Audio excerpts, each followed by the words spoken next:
নমস্কার। আজ আপনাদেরকে বলবো যে শনি যদি খানা নাম্বার 4-এ থাকে, 4 খানা নাম্বার মানে ঘর, তাই 4 নম্বর ঘর কোনটা? মেষ, বৃষ, মিথুন, কর্কট।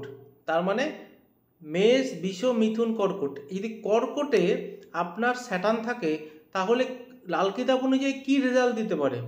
যদি 4 নম্বর ঘরে আপনার স্যাটার্ন থাকে তাহলে বেসিক্যালি হয় কি, 32 থেকে 41 বছর বয়সে সেই জাতক বা জাতিকার ডেভেলপমেন্ট হয়, প্রসপারিটি হয়, বাড়ি হয়, গাড়ি হয়, সব কিছু হয়।